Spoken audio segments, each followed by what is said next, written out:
My name is Sara Bennett, and my day job was as a criminal appellate attorney working for the public defender's office. So I picked up a pro bono case of this woman named Judith Clark, and it was actually a pretty famous case in New York State. And she was serving a 75-year-to-life sentence for her role in a robbery of a Brinks truck where three people were killed. And at the time of, I guess I don't really want to get into the whole case, but what happened is when I met her 25 years later, she was so different from the person who had gone to prison, and she was kind of an elder in the prison, and she had a huge impact on a lot of the women who had passed through the prison. And so some people came to me and asked me would I try to get clemency from the governor for her. And clemency is a pretty unusual remedy, I guess you want to say. In 2009, I don't even think anyone knew the word clemency besides me, because I had done it for two other women in New York State. And that's why people came to me. Now everybody knows the word clemency, but nobody even knew what it was. And it's such a long shot. But anyway, so I picked up this case, and she was a really interesting woman. And I met a lot of the people who had been incarcerated with her, who were on the outside, and they were always talking about her and her influence on them. And I guess I had to do some really creative lawyering because I was trying to figure out how to make her come alive. And actually, for the first governor who I brought the clemency petition in front of, he was basically blind. And so I got three quite famous actors and asked them to read from letters of support. And I made an audio on her behalf. And the three actors were Steve Buscemi, Glenn Close, and Kevin Kline. So I was really kind of already thinking outside the box. And then a few years later, I don't know, honestly, it just really popped into my head that I was going to photograph women who had been inside with Judy and have them tell me about her influence on their lives. So honestly, it was just, I don't know how these things pop into people's heads, but they do, right? Like that's what happens to us in life, I think. And so I hadn't picked up a camera, honestly, in 30 something years. But my husband's a photographer. And so he had a camera, and I told him what I wanted to do. And I invited some women to my house, and I took their portraits, and I interviewed them about Judy, and I put together a little book. I have to say, I do have a journalism background. Before I went to law school and after I left the practice of law, I wrote a very popular book about how kids do too much homework. So I have a journalism background and I know how to interview. But I just put together this little self-published 15-page book with 15 portraits, and people really responded to it in a way that I never, ever could have imagined. And they looked at the pictures of the women and they were like, oh, she's so pretty. What was she in prison for? Look at her. Oh, she has grandchildren. Oh, she has children. And I realized that people actually don't know hardly anything about who's in prison. All they know is, what you read in the newspaper, but they don't think about the lives they've left behind or the lives they've created or the kind of people they have become. And so it sent me down a photography path that's now been going on for, I guess, about 8 years. And so it was very exciting. Yeah. You mentioned creative lawyering, which I really love. And the way that photographs somehow made this invisible population of incarcerated women more visible. And it made me think about mugshots, and that's really all we ever see, that your photographs really allow us to understand or imagine what these women's lives might be like. And I'm curious, why do you think we so rarely see or hear about incarcerated women? I've read statistics that women are actually the fastest growing population in prisons right now, and that every year there are more and more women in prison. So why do you think that they are so invisible and that we so rarely hear about them? I think for a couple of reasons. One, even though the population of women has increased dramatically, it's like by 800% over the last 15 years, it's still a minuscule amount of the population in prison. I think that's part of it. I think that men in prison have a lot more support than women do. Like if you go to a visiting room in a men's prison on a visiting day, it's just packed with women and kids. The women and, the men's mothers or their wives or their girlfriends have come and brought people. And if you go to a women's prison, there's almost nobody there. So I just think it's kind of the way the family is set up. And usually when women are sent to prison, the family falls apart in a much bigger way than when a man goes to prison. So. That's really interesting. So why did you choose to photograph women serving life sentences? Well, when I started this work, it's hard to imagine now, I think, because all of a sudden mass incarceration is on everybody's mind and everybody's talking about it. But it wasn't like that when I started 10 years ago or more. So when I did the book about Judy, I hadn't focused on life sentences. It was just people who had been incarcerated with her. But the second I started to do the work, I knew I was only going to do women with life sentences because the conversation in the criminal justice system or in the outer world was just starting. And President Obama was starting to give clemencies to the low-level drug offenders. And I put that word in quotes, low-level drug offenders. And as soon as he did that, I knew that what was going to be set up was a split between those people who didn't belong in prison, the low-level drug offenders, and everybody else who had committed violent crimes who did belong in prison. And I wanted to break that. And it's been like a consistent mission of mine because you could let out all of the low-level drug offenders in the country and you would still have over-incarceration. And truthfully, the people who've been in prison a long time have had like a lot of years to develop into like these really incredible people. And we're warehousing people who should not be warehoused. So it's a very, very specific decision on my part.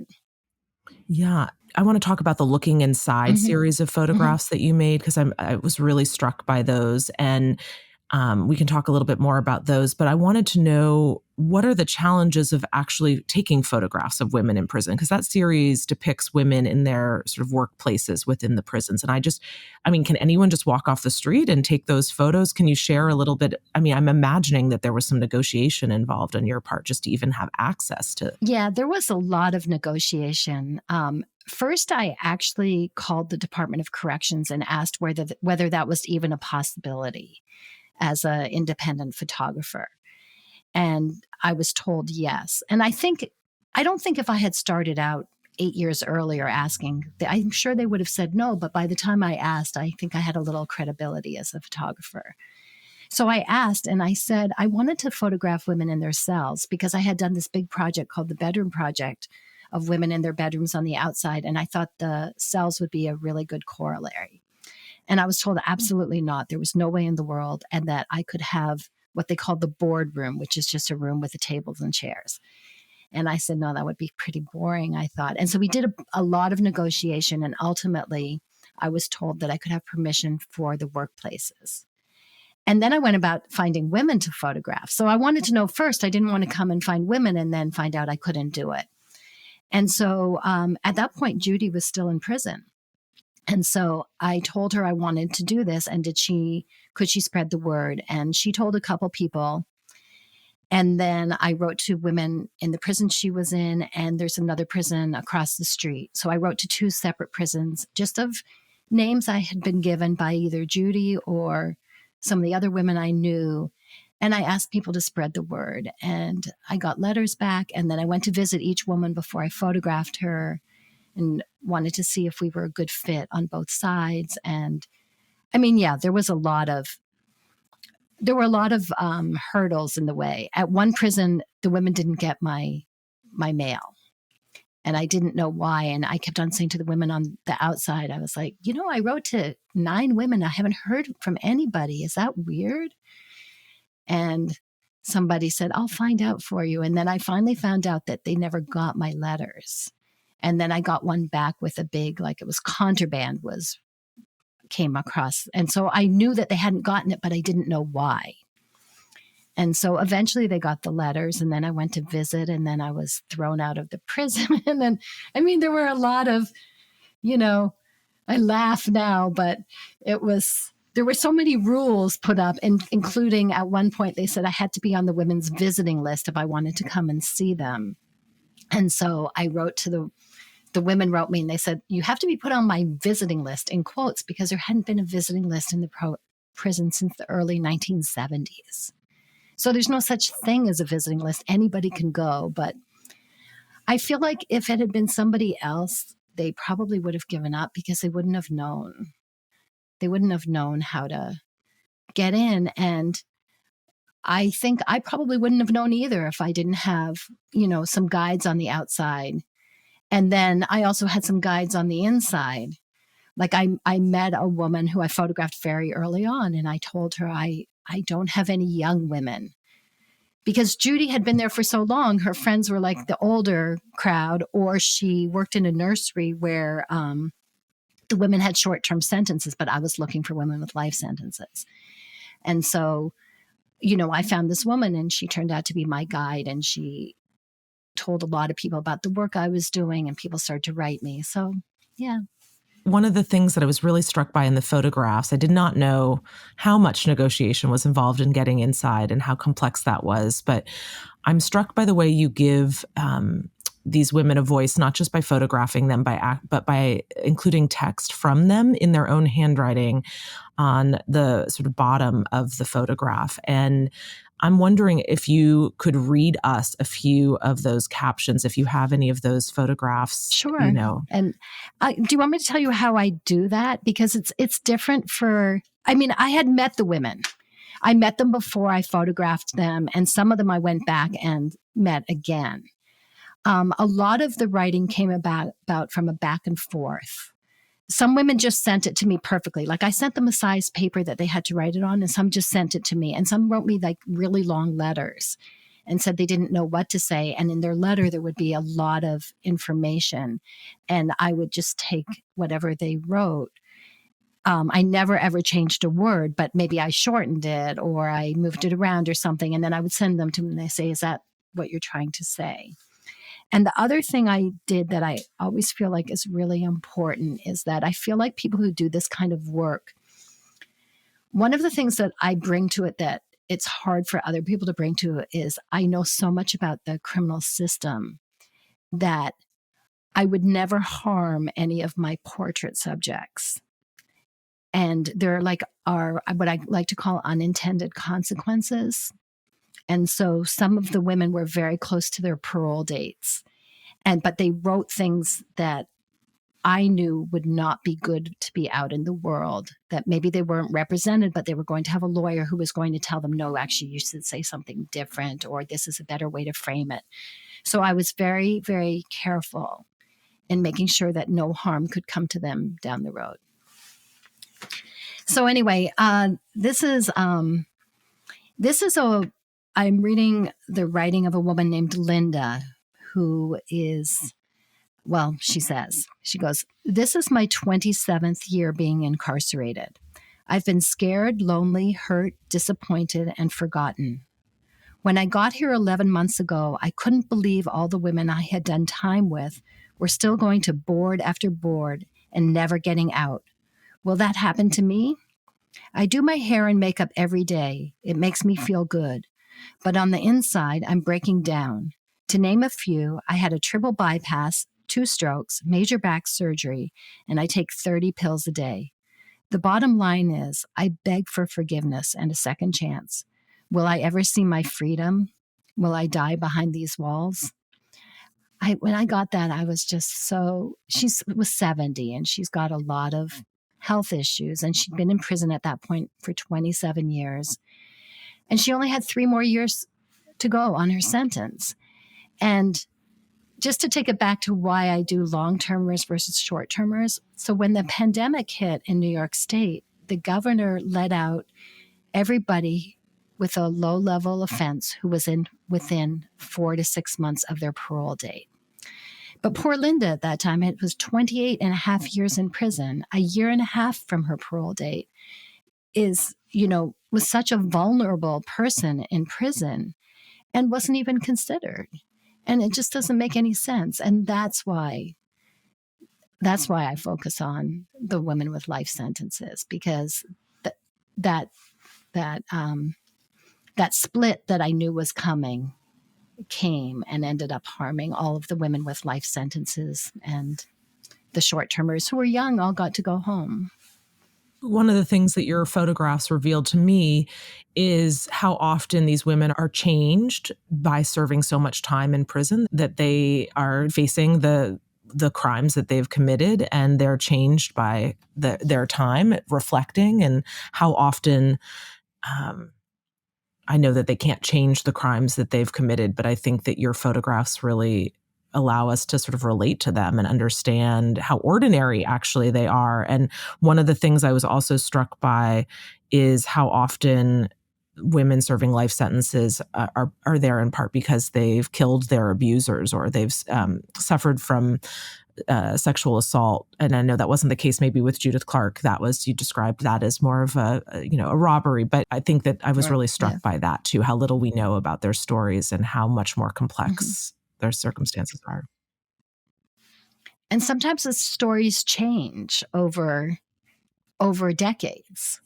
And I mean, I'll read another one, and then if you want, I'll tell you a little bit about this woman. So yeah, please. No, please read maybe one or two more if you don't mind. That would be great. So I'm going to read a woman named Patrice, who was incarcerated at the age of 16. And when I photographed her, she was 36. She says, just because we ask for a second chance at life doesn't mean we have forgotten what we have done. It means we were once part of the problem, and to heal those we have hurt, we must be part of the solution, part of the conversation. You've held the state accountable by our punishment. Now, let us show you how we've held ourselves accountable to your pain, which I thought was quite beautiful. The thing about Patrice is she was sent to prison at the age of 16 for killing a man who was 72 years old. And at the time, the crime was looked at as that, he was her lover and she killed him. But she actually got out of prison like 6 months ago, because it's 20-something years later. And New York State has a new law called the Domestic Violence Survivors Justice Act. But her crime was looked at through the lens of 2020, and she was a sex trafficking victim, is what she was. She was never his lover. She was sex trafficked by him, and she killed him in an altercation. So it's just, it's just very different. And it's funny because she's really talking about accountability. When I met her, it was before the Domestic Violence Survivors Justice Act had been passed. It was before she had a lawyer, and it did have a very happy ending, I would say, her case, but she did serve 20-something years in prison. Oh, that's heartbreaking. And it makes me think about even the language that we use, how important the language is that we use for survivors and victims, and thinking about when people talk about, for example, young boys and who have been molested or assaulted by priests, and talk about sex with an underage person. It's like, no, it's not sex, it's rape. And let's be clear about that. If she was 16 when this happened, it wasn't sex, it was rape. It's rape. Exactly. And not every story is as sympathetic as hers, but I don't even think she saw her story as being sympathetic until somebody put a name to it for her. And it's like, once you have a name to it, then you can put it within a context.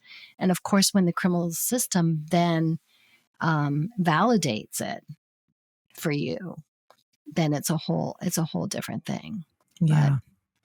But read us just one more, if you don't mind. I'm kind of torn between, maybe I'll do the very young woman. Because when I had been photographing on the outside for years.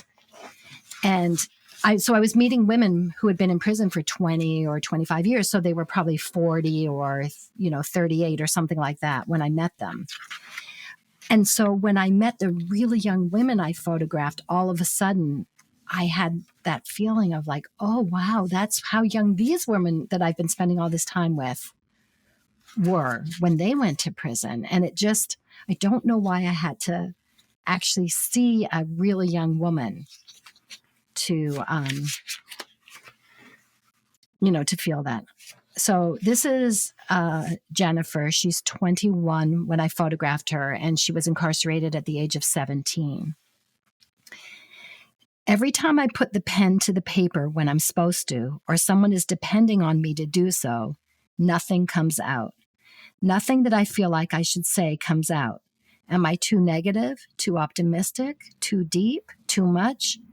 I feel like there are so many eyes on me, and yet there is no one looking over my shoulder.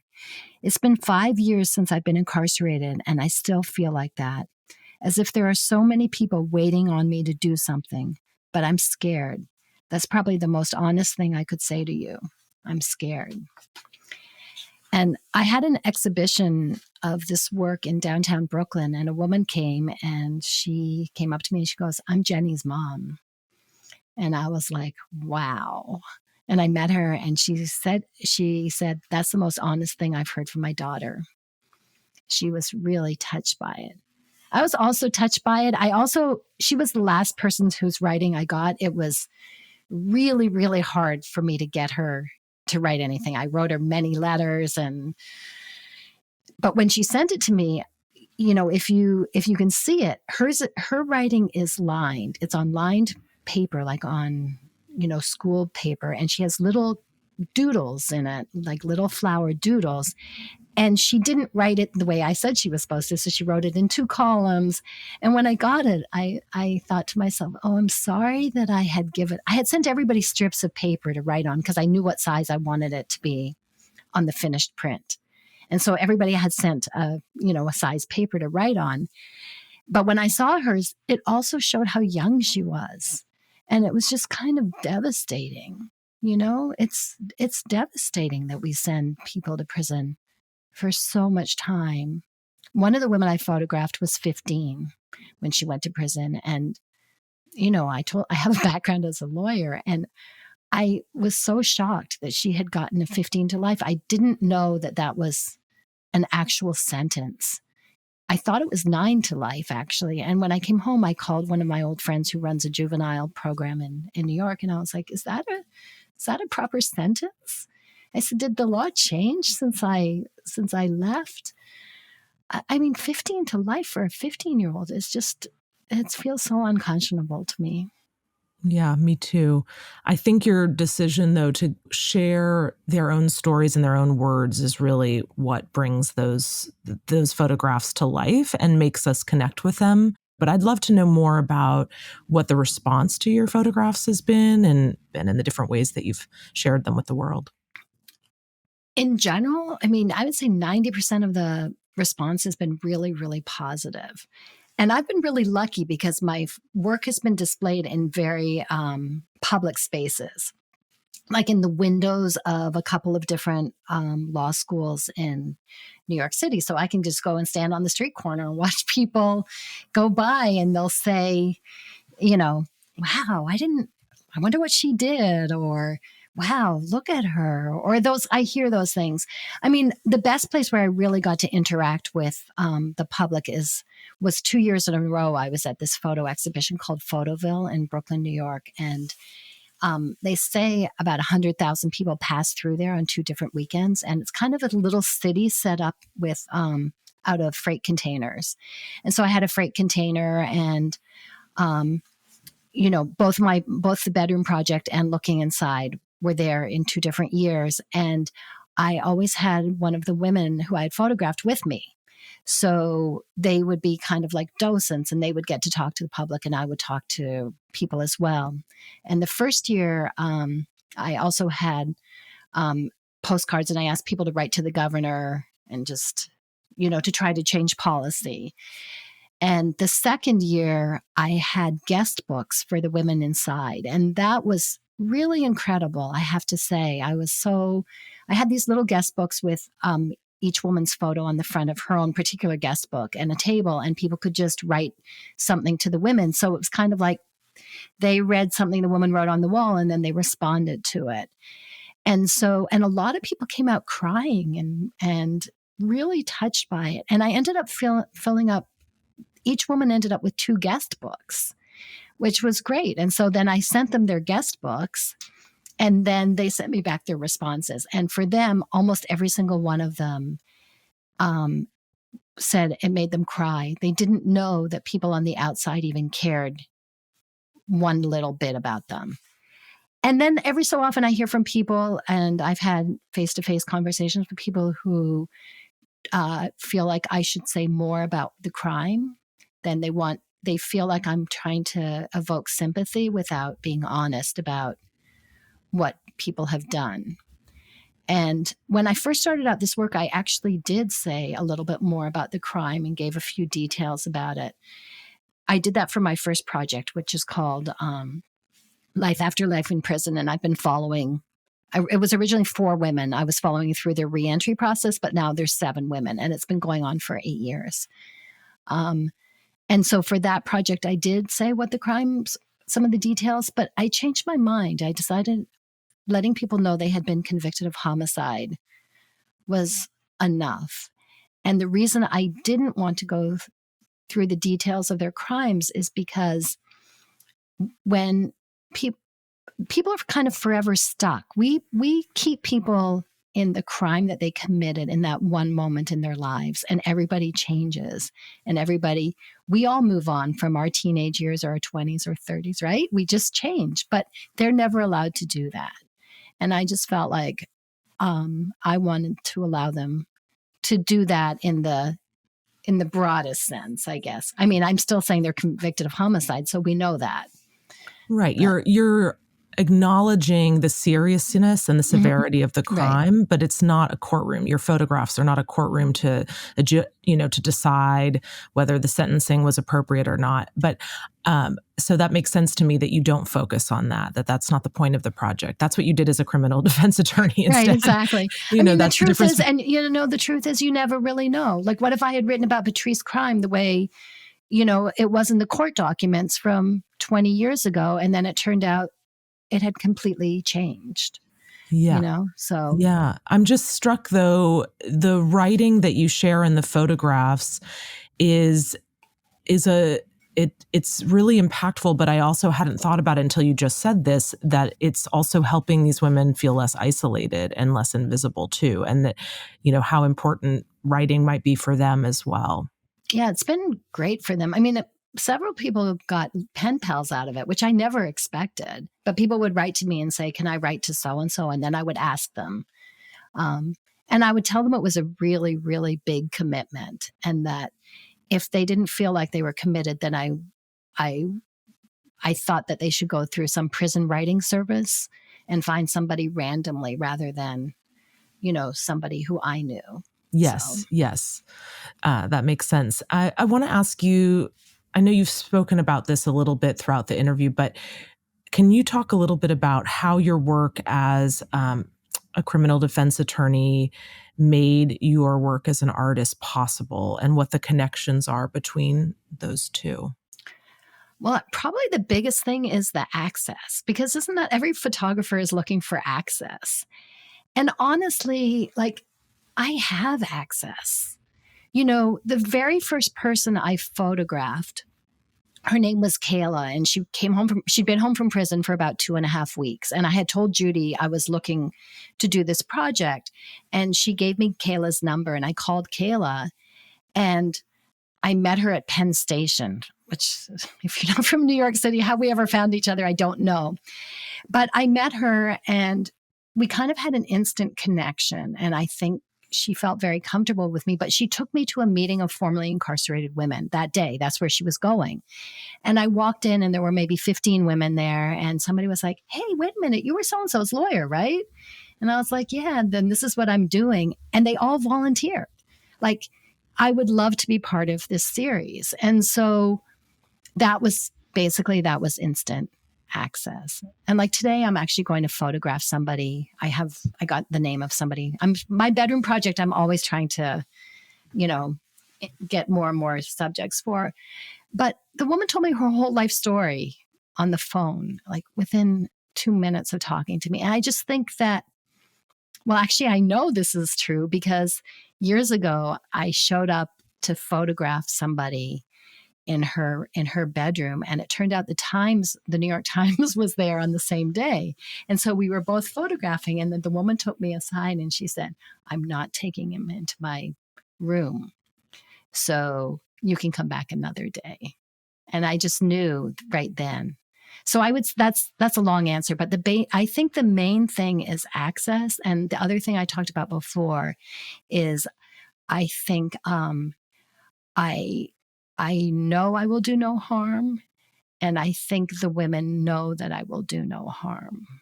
And so they feel comfortable with me and I feel comfortable with them. And yeah, it seems like access and trust, yeah, which is, yeah. yeah. So in spite of having a very successful career as a defense attorney, I think becoming an artist can be intimidating, actually. And I'm curious how you have gained confidence as an artist and where that source of confidence has come from. Well, when I first started photographing, my husband's a photographer. And so I used his camera, and he was actually there for the first shoots I did of the women for Judy. For that book, it's called Spirit on the Inside. And then he actually, I don't think he came on any of my other shoots with me, but I was using his camera for a while. I didn't even have a camera, and I would go out and shoot for a day, and I would come home, and then we would sit and look through all the photos together. And he was like, "That one's good because of this. And, you need to do more of this. And tomorrow when you go out, you might look at that." So I had an in-house editor from the very beginning. And I think editing your work is the hardest, right? So, and my daughter is a visual artist and my son is a musician. So I live in a household of artists, and they were always having so much fun. And I guess I just wanted to have some of that fun as well. And when I started photographing, when I met my husband 30 years ago, we both were always walking around with cameras. It's just that kind of life intervened, and he actually became a photographer. He was a lawyer, but he became a photographer, 20 years ago or something. And so I just wasn't carrying camera anymore. And so I think when I picked it up again, I had like a lot of knowledge from the past and some skill, but not that much. And I didn't know anything about the digital world at all. And they were just super supportive. From the beginning, my husband just loved it. He thought I was really onto something. And he was the one I was always photographing the women everywhere, but always in their bedrooms. But when I brought home a couple of bedrooms, he was like, this will take you into the art world because it's a very focused project, and that you should continue doing that. And I'm still doing that. I'm only up to 22. I always wanted to have 50. And I actually have 3 more subjects lined up. So I'm going out later today to do my first one in over a year. So I'm really excited about that. But I just had a lot of, I had so much support at home. Everybody was really, really happy. And people used to ask me when I started to get attention to this work, like, is your husband jealous? And he always said to me, and I think it's so true, he goes, that says more about them than it does about us. Maybe they would have been jealous, but no. Well said. Yeah. Yeah. So I guess I was really lucky. And, when it was time to edit the whole body of work, Joe helped me in the beginning. And then later on, I would show them it to my kids, and they would take a look. And my daughter was the one who actually kind of forced me to put in some of the photos that are harder. Mm-hmm. She said, "You're making it look too pretty. Their lives aren't pretty, and you're making it look too pretty." And so I'm so glad she told me that, because I always think about that every time I choose a photo. So do you still do some pro bono work now? Do you still find yourself occasionally? Yeah, I do. I always say I don't. But if anything, I guess I would say I'm kind of like an advisor to people who are now, parole is a really big topic now. And so there's a lot of volunteers who are doing parole, and I often will help people. I always say kind of behind the scenes. And I definitely have found representation for many of the women I photographed. I didn't intend to do that. Right. honestly, I didn't intend to develop relationships with them. I didn't expect it. I just thought, I met them, I would photograph them, and that would be the end of it. But what happened, two things happened. One, there was a lot of attention to this work. And so I was always sending them the clippings or whatever there was. Like the series was in the New York Times. And so I got them all copies of the Times and sent them to them. Then I sent them these guest books. So it kind of started somewhat of a conversation. And then at the same time, email came into the prison for the first time. And so it was much easier to communicate.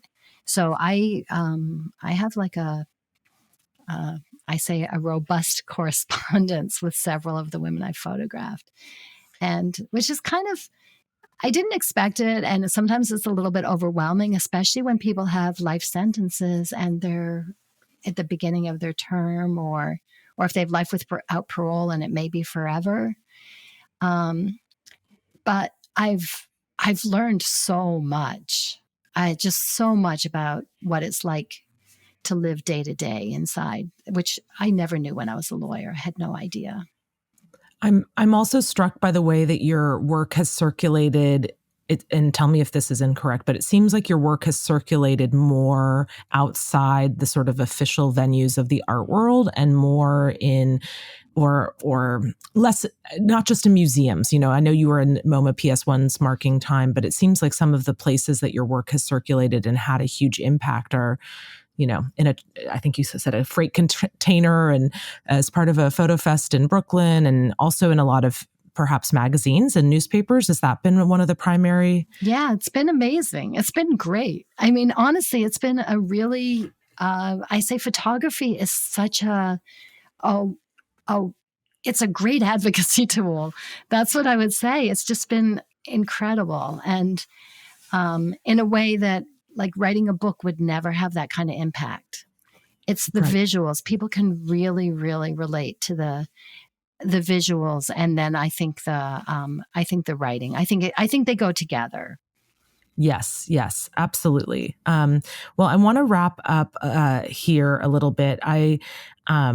You've talked a couple of times about how things have really shifted even since you began defending women as a criminal defense attorney in the 80s and 90s, and how much things have shifted in terms of our knowledge and of mass incarceration. And I was thinking about the way that the U.S. has the largest percentage of incarcerated people in the world. And Brian Stevenson often says that slavery didn't end in 1865, it just evolved. And he has pointed out that the states with the highest percentage of lynchings of Black and brown people directly correspond with the states that have the largest prison populations.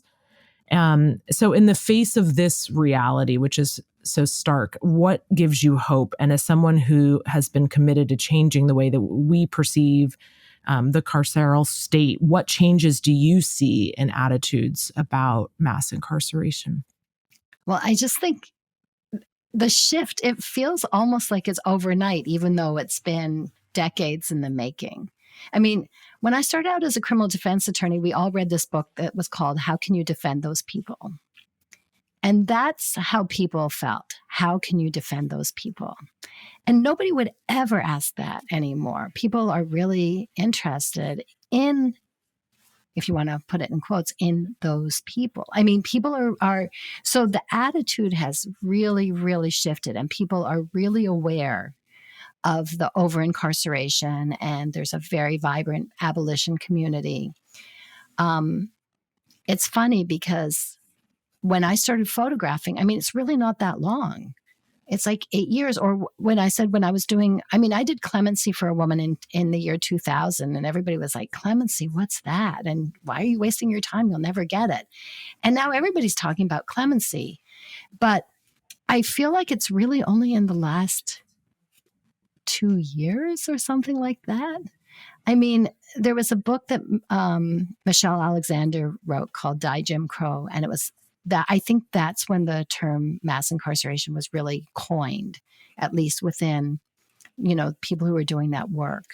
So I guess what I could say gives me hope is that, I've been an activist my whole life. And when I was young, I used to think revolution was around the corner. And then, of course, you end up having, you see that that's not what happens.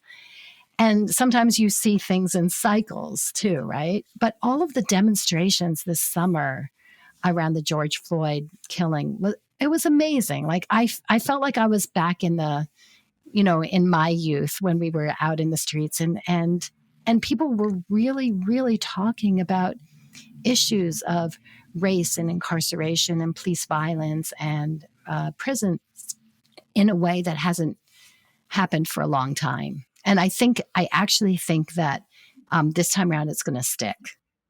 So I guess that's what gives me hope. And actually the prison population is starting to decrease.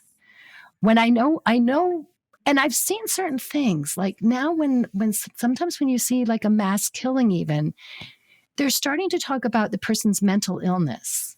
They're not like before they were always I don't know what word they might use for somebody, and they're even calling the person like Mr. So-and-so. Like there's a certain level of respect of the person that I think that is starting to enter, at least the way the media talks about it, which is important, right? Mm-hmm. I think for me, I'll feel like we're really getting there when somebody does a really serious crime and we're not asking for life without parole or the death penalty, but we're saying this person has a lot of issues. We need to treat these issues, but the solution is not locking them away for the rest of their lives. Because right now we're talking about the back end of the system, letting people out. People have served too much time, let's let them out. But we have to think about the front end of the system too, from the very first moment.